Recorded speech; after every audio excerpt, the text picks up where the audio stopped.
Erik, is that a good way to end the season going to the FA Cup final? The sort of way you performed as well and played? At the start, I was not satisfied. We were not organised.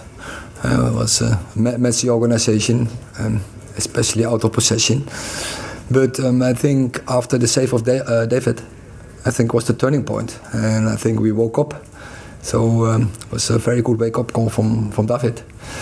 Great save. And from there on, we get organised in and out of possession, and the intensity get higher. And I think we make trouble for Fulham. This next week you've got until the final. Is this sort of perfect amount of time to prepare your team? 4 or 5 days? I think, that is, we have time, and so we have to close this game first, and then we will prepare the next game. So stay in the routine, but of course we are really looking forward to next week. That's clear. Chris, we keep asking you about David's future, but obviously made that save today. He got the golden goal one after the game. Was that his final game? Yeah, but then I have to repeat. But I said it last game, last week, last weeks, every time. So we want him to stay. He wants to stay. So we will find each other. And as he's shown today, obviously with that save, he's not known for saving penalties, but he's obviously made that save. He's got the award today. Does that performance and the importance of it for the win show how important he can make the team going forward? But I think it shows even on that age you can progress. And I think it was a great save, and so it's really a step up in his performance. And I think that it's a symbol for our team during the season that good is not good enough, and you have to do better. Now it was a great save in the right moment in the game, because 2-0 down, then it's going to be difficult to win a game. And from there on, we turned the game.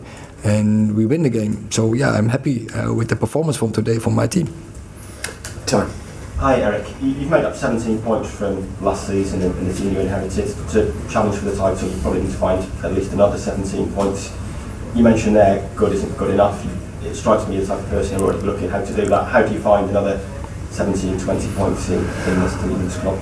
We are realising that we are in the right direction. But we are not there where we have to be, and there's still a long way to go. But I also see that there's a potential in this team and in individual players. And I think we showed during the season that we made progress. So that's a compliment to the players, but also to the coaches. We work really hard, but you have to make that investment. Have a good strategy, work hard, and you get rewarded for it. And in terms of the investment, how far down the road are you with discussions about budgets and transfer targets and things like that? Yes, the club knows if you want to go, if you want to play top 4, if you want to compete for trophies in this tough league, then you have to invest. Otherwise, you don't have a chance because other clubs will do. We have seen it in the winter that all the clubs around us make huge investments. We didn't, and still we made it. So I'm really happy and proud of my team. Laurie. Hi Erik, team selection today, a few changes. How do you view that ahead of the City game? Like, were they changes because of injuries or keeping players fresh, or just to see something different from your team? No, but I think during the whole season, I never talked about 11 players. I talked about a squad, and I think on several positions the difference is not that huge, and we needed that. But also we played Thursday once again, and they had a week to prepare. They were so probably much fresher. So I want to add a fresh team on the pitch, but also players they could present them for the cup final. And so I want to see different things, and I think the team performed well, and I think the squad performed well. Just on Jayden, you seem to have a conversation with him as David was saving his penalty or around then, sort of instructing him a few things, and he scored not long after that. Just wondering, what was that conversation and what did you make of his performance overall? No, it was not that we had a conversation that he scored the goal, no. But yeah, such moments, we discussed that also on Thursday. Yeah, you take to talk with players, give some instructions, either for the team or either individual, to have a little influence on such moment in the game. But I think the biggest moment in this game was the save from David, because that was the turning point, and from there on there was a different spirit in the team. Last question, Dave. Pep Guardiola was giving his players 2 days off this week, told them to forget about football and they're back in training on Wednesday. What are your plans and how do you plan this week in terms of your schedule with the players? Are they getting time off or are they in tomorrow? They are in tomorrow, yeah, because tomorrow we have the Player of the Year. We have a charity here, a charity gala, but yeah, we stick to the routine, and we definitely we have our days off and relax. But yeah, we have 1 week to go, and yeah, we will use the days to prepare that game as good as possible. On the pitch, you said that you have a really good chance of bringing the cup back here. What makes you? I know you've beaten City already this season, but what makes you confident you can beat Manchester City against Saturday? I think you have always a chance in football, and I think the history shows we beat them, yeah, in January. But I think Man United in the last couple of years beat City many times. So these players know when they play at their levels that they can compete. And yeah, it's obvious. We play against probably in this moment the best team. But still, there is a chance. And we have to go for the chance. And we have to give everything that we can't be after the game, that we can't find excuses to ourselves. And I'm sure we will play a good game on Saturday. You want to just fast forward these games against Brighton and Brentford. How difficult when you've got bigger things to come? Yeah, it's difficult. Both are really top sides and they made an exceptional seasons and away the last games, but we behaved really well. Only my concern was not drop match or don't drop, who we are. It didn't happen, and yeah, and now we have a few days off and prepare the two finals. Is it frustrating? Does it change anything ahead of Manchester United and Inter Milan, a defeat? Because it's been so long. For you guys, it's been so long since you've lost. I don't think so. He's not bothered. He has 2 huge games on the horizon. At both of them will be Sean Wright-Phillips, who of course has been in these seats many times this season. He was at Brentford today, and obviously, as he was saying, that we watched Brighton, Sean, the other day, and Brentford today. He wanted those erased, quickly moved on. Now we're talking business with these 2 cup finals. Yeah, most definitely. I think it's important now that the players get their rest and focus on the big games coming up. There's a lot of changes today, so everybody should be fresh enough for especially the FA Cup final, which is the first one along. And just give us an idea of the magnitude, if you're a City player at the moment, having one in the bag and these 2 huge cup finals, particularly one at Wembley against United. The first one coming up, especially from the fans' point of view, it's almost, as well as winning it, you got the bragging rights to have won that derby in the cup final. So the magnitude of it is massive. For a lot of the fans, it will be big if City win that game. Will they ever get a better chance to win this treble and emulate United '99? No, I think the chance will present itself again at some point over the years, but I think right now it's set up in a way that I would think the way they've been playing, especially the back end of the season, that they should win both of them. And in terms of the Champions League, that form of obsession inside the club. What would it mean, everyone up there, if they could lift that Champions League trophy? If they could lift it for everyone, it will be like you could tell they've learned from their previous mistakes, but also it's a bit of a position where it stops everybody from talking in respect of they always say that, well, they're not the greatest team because they haven't won the Champions League. So I think that there's 2 sides of it. They all want to win it for their reasons as well, but it's time now, I think. Any point in asking you if they're going to do the treble? No, I'm going to say they're going to do the treble. Enjoy those cup finals. Thanks for all your company this season, Shawnee. He's in no doubt. Are you in any doubt, or do you think your former club might put a spanner in the works at Wembley? Yeah, they might do. And don't underestimate Inter. You know, Inter are decent side. I know Man City are massive favourites in both games, and rightly so. But when you watch Man City, I just think they got too many weapons now. And, you know, the back four, you got the big four centre-backs. Physically, all of a sudden, they became really imposing.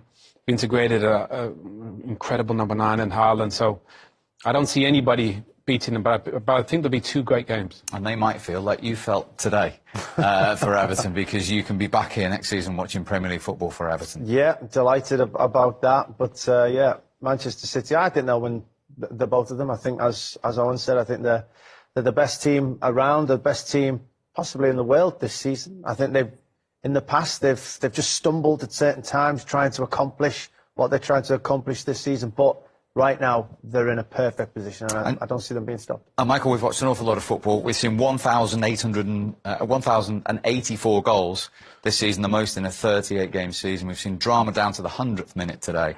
This season's almost been like none other. It has. I mean, it's been a strange season, what with the World Cup obviously being in the middle of it. It's felt like a long season. It's been a war of attrition for a lot of the teams, but ups and downs, stories everywhere. The right team, I feel, has won the... United third. They've won the League Cup. They might win the FA Cup. They're 17 points better off this season than last. How would you, before the Cup final, how would you describe their season? I would say he's showing signs of recovery for Manchester United. I think it is positive, but I think there's still a lot of work to do. I think there's been an over-reliance on Marcus Rashford during the season. And a lot of late goals have put gloss on games where it's been in the balance for too long, I would say. So signs of recovery, but more to come. I would agree. I don't think there's a lot of surgery needed. I really don't. I think they need players. Weghorst needs to leave. Martial needs to leave. They need a centre forward. They need Harry Kane. He would change their fortunes. If they went to Harry Kane and Declan Rice. I know I've sent Declan already to Arsenal. But Who's the agent? I just see it like players who haven't got to settle in. Yeah. I think if you play Declan as a 6, I think Casemiro, we've seen in recent weeks, can go and play as an 8. You know, he's got more to his game. Brilliant signing he's been absolutely outstanding. I think still got Bruno. We see the quality of his finish as well. Marcus needs to play off the left-hand side, but I think straight away I would instill them as the second favourites to win the Premier League. If they had that, if they had Kane and Declan. Yeah, I really would. 2 players proven in the Premier League, good characters as well. I need a few more of them in their dressing room, and I think they would be an outstanding outfit. I think the manager's done a good job. I really do. I think the wingers are an interesting debate, aren't they? Mm. You know, Anthony, 85 million. I think it'd be fair to say it's been a middling season, hasn't it? You know, James Sancho, he scores here. Well, there's an argument that those coming through, Garnacho and Diallo at Sunderland, who's on loan to Sunderland, are long-term maybe just as threatening. Well, you wonder if Sancho, if the arrival, like Tim mentions there, if Harry Kane did sign and a number 9 did come in the door, if that would help Sancho, because he obviously had a brilliant relationship with Haaland over in Germany. So you wonder if he had that focal point, if that might get the best out of him. And I agree with Anthony. I'd want more from an £85 million signing, personally. Fulham 10th, first time they finished in the top 10 for some time. Outstanding again. Very good. We'll strengthen again. Not got a lot of money to spend. Could have gone 2-0 out with Mitrovic's penalty. Onwards and upwards. Not a relegation team anymore. Well, that was really interesting. Nathan Ake held in high regard by his City teammates. Did you have him in your team of the year? No. No. Okay. Just thought I'd check that. But a nice insight. And Pep too was Ruben Diaz. They agreed on that. I can see that. He looks like a person that wants to control a lot of things happening at the same time. I definitely agree with the Mahrez best first touch. Yeah. And you know what's incredible, I mentioned it before, is it's so unconventional. A ball will come over, I'm telling you, it's so easy just to control it on the volley. He lets it bounce in front of him and then kills it dead. It's so difficult to do. It's and hard. And he's got the option to take it full. It's unconventional, but it's so good. I was pleased they said that. It's the delicate touches. It just kills the ball straight away. It's unbelievable. Yeah. OK. Right.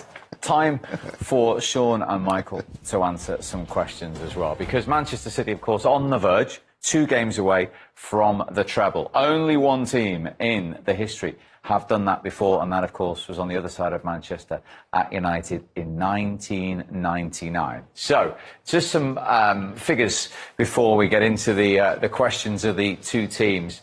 Manchester United played 63 matches in that season. City so far 58. As you can see, City more wins, less draws, 1 more defeat, 10 more points, 20 more goals, 19 less goals conceded, and 3 clean sheets kept more. Haaland 52 in all competitions. Cole and York 29 and 24 respectively for that great Manchester United side. Right, well, before we debate whether the United side would beat the City one or vice versa, we thought we would go through the best 11 of both those respective teams, okay? And you just got to give me a player from each. All right, and Sean, you're going to go first, and Michael, you are going to follow. So we're going to start in goal. Sean, Schmeichel or Ederson? Schmeichel. Peter Schmeichel. Best Premier League goalkeeper of all time. No, I just wanted a name. Okay. Come back to the explanations in a minute. He Sorry. hasn't got the handler. He just wants an argument all the time. Walker or Gary Neville? Walker. Oh. Gary Neville. He played about 80 times with one. Gary Neville. Go on, I'm being told. Can I say why? Yes. I'm allowed You've got now. time, I'm being told in my ear. And you thought I was the boss. He's underrated, Gary Neville. Never injured. Fit as a flea. Great, great attitude. Creative. Him and Beckham down that right-hand side were brilliant for so long. He had years and years and years at the top. Kyle Walker's been a great player all his life, but it's a close one as well. But Gary Neville was top class. Okay. Centre backs, Stam or Diaz? Diaz. No. Yes. You sure? Yes. Yap Stam. Monster. Can I say it? No. Yap Stam. Okay. Johnson or Stones? Ronnie Johnson or John Stones? I'm going Stones. God, Ronnie Johnson was a good player. I'm going to go John Stones as well. Okay. Left back, Ake, joint player of the year, or Dennis Irwin? Dennis Irwin. Dennis Irwin. You feel all right? Just picked the United player. Yeah. I picked quite 2 of those, didn't I? Could get me some stick. I'm surprised you went Schmeichel. I thought you'd go for the goalkeeper. Beckham or De Bruyne? De Bruyne. Kevin De Bruyne. Yeah. Okay. Roy Keane or Rodri? Rodri. Rodri? Rodri. Yeah. Oh. Roy Keane. Okay. I love Rodri Your as well. chance to say why Rodri this time? I just feel like it's the way I want to play. I think for the team that I'm building here, I need good control, possession, and a dictator. And I think Rodri does that better than Keane. If I Roy needed Keane never give the ball away. If I needed an enforcer, I would have gone Roy Keane. Okay. Hang on, just got a call. Gonna call him. Sorry, Roy? Yeah, he's just on air. He'll call you after. I said it was you, Roy. I said it was you. Right, who's up next? Gundogan or Paul Scholes? Paul Scholes. I was going to say, you can't do a show with Scholesy again. Yeah, absolutely. Paul Scholes. Giggs or Grealish? I think I'd say Giggs. I admired Giggs as I was growing up. There was a winger that I looked at and wanted to emulate a little bit. You think you'll say Giggs? Yeah, no, Giggs. Definitely. Yeah, Giggs. Definitely Giggs. Dwight York, Bernardo Silva. Ooh.